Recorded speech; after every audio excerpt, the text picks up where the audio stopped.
I think the MATLAB geeks amongst us are going to really enjoy this one because we're going to create now a function that sorts all the elements in a vector into ascending order based on the previous function that we've created and understood in the last session.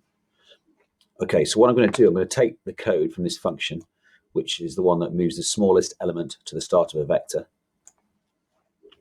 I'm going to copy that. I'm going to paste that into a new script file. I'm going to give it a new name. I'm going to call it, let's call it Steve's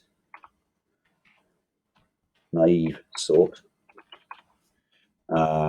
Naive because this is definitely not the most computationally efficient sorting method, but it is a good one for learning, and it's based on what we know already. Okay, so I can now save that. Save it first. The default file name is the name of the function, which is what we need for a MATLAB function. So we can just hit save. And now we can go about adapting the code in here to do what we want it to do, which is to sort this vector. Okay, so it's probably worth going back to look at what the previous function did. That takes the smallest, finds the smallest element in the vector and moves it to position 1. Okay, so if we run that function, so let's now create a random vector. So we're going to remember this is the function that creates a random vector. So let's do that. Let's create a random vector called W.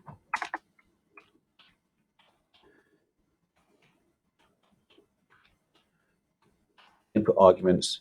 Remember, A is the lowest value, B is the maximum value, and N is the number of length of the vector we want to make.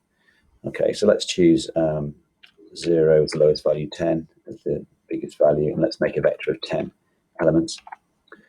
Okay, we've now created a vector W of random elements, and the function move smallest to start. Well, that just takes the smallest element of this vector, which is this one in this case, and it moves it up to position 1 and then shifts all the intervening entries down by 1. So that's what the code move smallest to start does. So we can just show that that works. Let's have a new vector called W1 is equal to if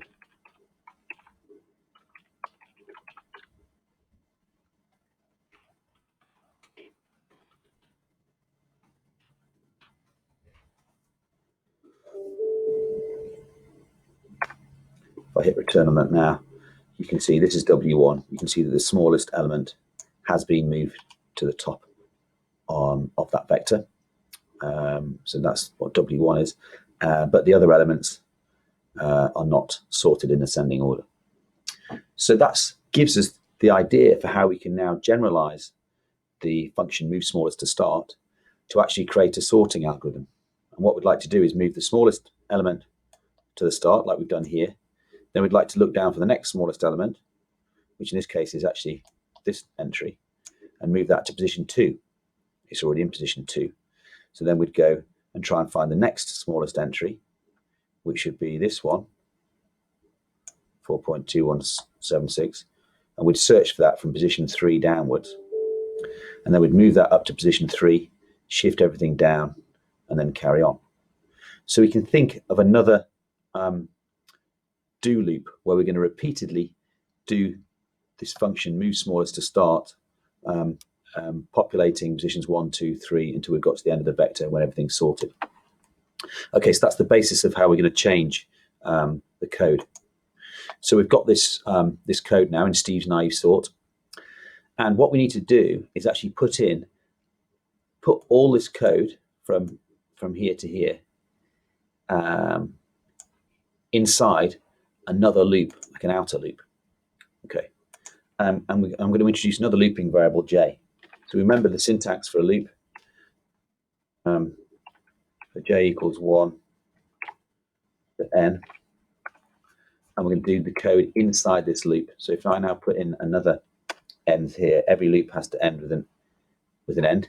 And in fact, if we hover over this, MATLAB is helpfully telling us that an end might be missing, which it is. So I can put the end in down here.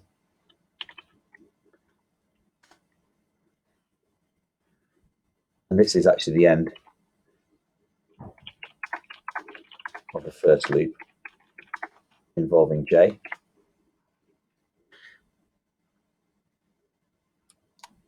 Let's call this the outer loop. The outer loop.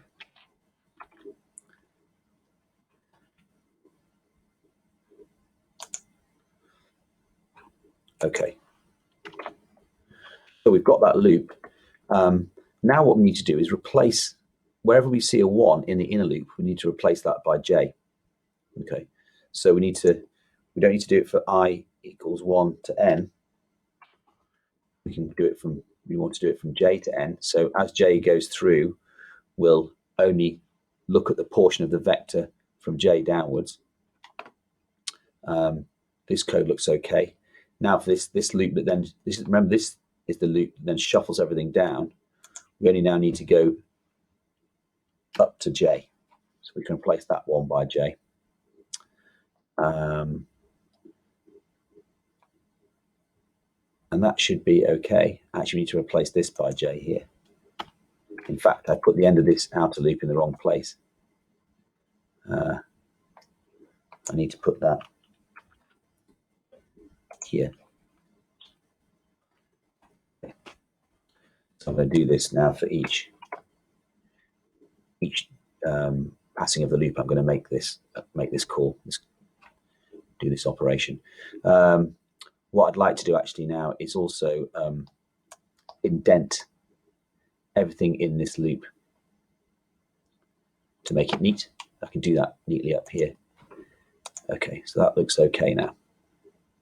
And I can indent this code as well. So we tend to indent loops and if statements. Okay, so that code should work now to sort a vector.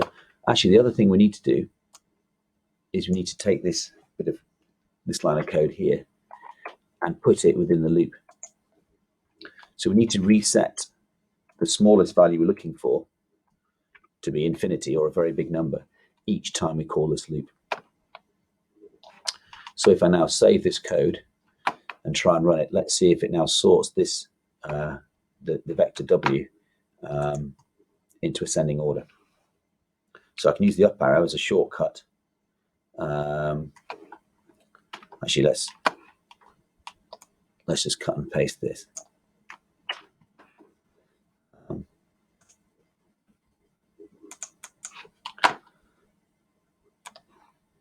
Get rid of that, and I'll say that W2 equals Steve's naive sort W. And that's great, it now works. So it sorts all the elements of the vector into ascending order.